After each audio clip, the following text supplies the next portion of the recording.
Hollywood has long considered itself the centre of the movie universe, and here's the shot to prove it. The Hollywood sign as captured from space. Back down on Earth, the Hollywood sign recently underwent a facelift.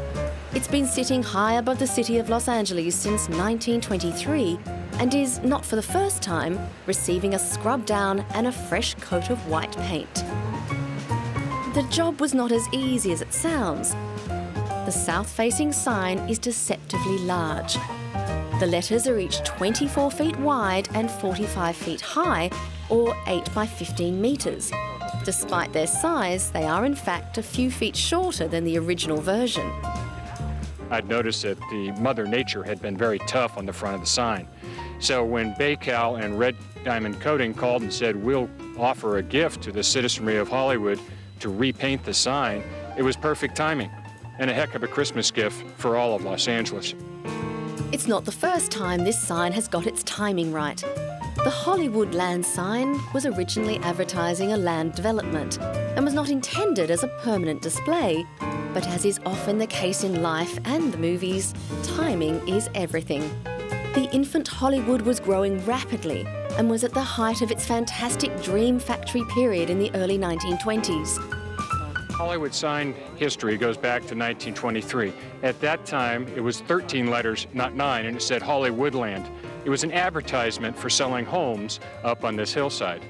It wasn't until 1949 that the sign actually said Hollywood to promote the entertainment industry.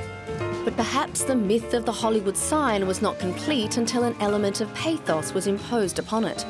That happened one lonely day in September 1932, when one of those disappointed actors, Peg Entwistle, committed suicide by jumping to her death from the letter H.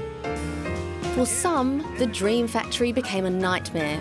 For Peg, the sign had become a symbol of the industry that had rejected her. The sign was originally erected in the spirit of the great American advertising tradition, which was, if you've got something to say it loud and long. In the pre-1950 version, the sign was studded with nearly 4,000 light bulbs to give you the idea at night, just in case you didn't get the message during the day.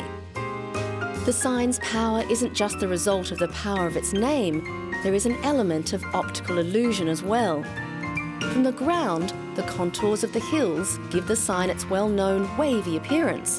When observed at a comparable altitude, the letters appear straight across. Of course, there is an element of movie kitsch about the sign. Hollywood is, after all, just a suburb of a very large city, Los Angeles. Parodies and manipulation of the sign have been done for decades. Cities around the world have copied the winning formula. That is, to put up a large sign and put it in a prominent location. And the original sign itself was open to rearrangement, although it is now illegal to do so. There are other ways of rearranging the letters that are not recommended.